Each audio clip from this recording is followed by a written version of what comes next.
Melalui gelaran Creation atau Kreator Semarang yang kedua, Kota Semarang mempertegas identitasnya sebagai kota kreatif dan kota fashion.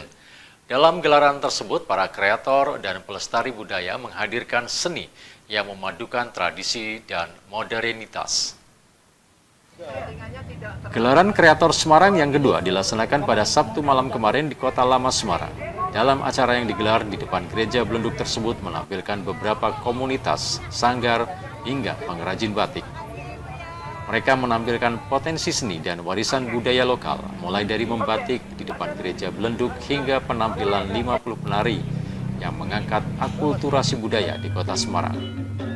Meski dalam kondisi hujan, tak menyurutkan semangat para penampil untuk menyuguhkan yang terbaik bagi penonton dan pengunjung Kota Lama Semarang.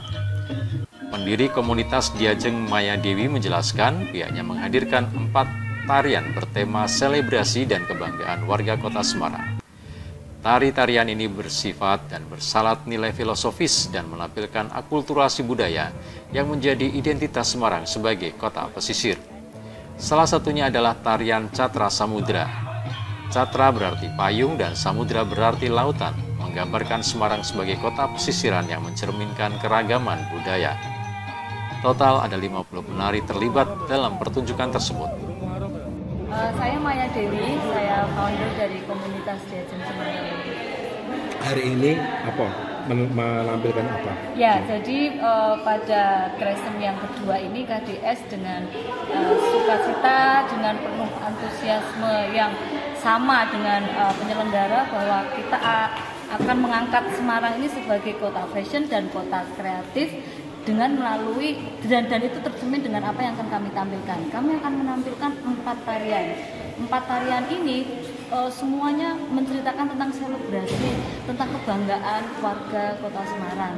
Kostum yang saya pakai ini adalah kostum dari tarian Catra Samudra. Catra artinya payung, samudra itu artinya lautan. Semarang itu pesisiran. Semarang adalah kota pesisiran, melting pot yang sangat akulturatif. Ada budaya Jawa, Tionghoa, ada Belanda, dan itu pun tercermin dari warna dari kostum yang kami kenakan. Biru ini merepresentasikan dari Belanda, misalnya merah itu anting-anting ini Tionghoa, seperti itu, kebaya ini Jawa. Jadi kami menampilkan tarian yang ada makna filosofisnya untuk Kota Semarang. Sementara itu, Eko Haryanto, seorang pelestari batik Semarang yang tinggal di Kampung Batik, Semarang Timur, turut mengenalkan kembali keunikan batik khas Semarang. Menurutnya, batik Semarang memiliki sejarah panjang yang terbagi dalam beberapa fase. Kebetulan kita mulai dari tahun 2006 bersama pemerintah Kota Semarang melakukan revitalisasi batik Semarang karena ternyata batik ternyata Semarang mempunyai batik yang tidak kalah dari daerah lain, seperti itu. Nah, kita ingin memperkenalkan kembali, membuka memori kembali bahwa ini loh batik Semarang yang sebenarnya, gitu kan, tidak batik sembarangan yang ada selama ini, gitu. Betul. Jadi ya, ini mengenalkan kepada masyarakat. Ya, jadi hari ini kita memperkenalkan kepada masyarakat atau lebih mendekatkan lagi kepada masyarakat bahwa batik Semarang itu juga tidak kalah cantiknya, tidak kalah bagusnya dari daerah yang lain. Ciri khasnya Pak batik Semarang? Oke, kalau ciri khasnya sebenarnya batik Semarang itu dibagi beberapa fase.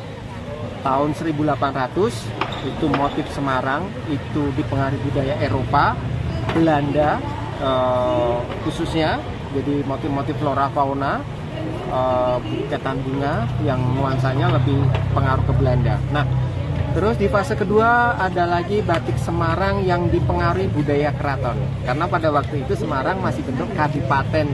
Nah, waktu itu kan kadipaten Semarang itu di bawah keraton Solo, ya kan. Nah, jadi batiknya itu banyak dipengaruhi budaya keraton sama Tionghoa. Jadi ada pengusaha batik yang kebetulan keturunan Tionghoa yang punya istri atau menikah dengan Raden Nganteng dari Keraton Solo. Kemudian nuansa motifnya itu pengaruh budaya Tionghoa dan Keraton. Nah, kemudian batik masuk ke fase ketiga, di mana pasca revitalisasi, atau tepatnya setelah 2006, muncullah motif-motif ikon. Lawang Sewu, Tugu Muda, Gereja Blenduk, Warak Ngendok. Nah, jadi kalau motif-motif yang sekarang muncul, motif-motif ikon, itu motif tahun 2000-an. Melalui Kresem, masyarakat dan pelaku kreatif bersatu mengenalkan warisan budaya Semarang ke dunia. Sebuah upaya menjaga identitas kota sekaligus merayakan keberagaman.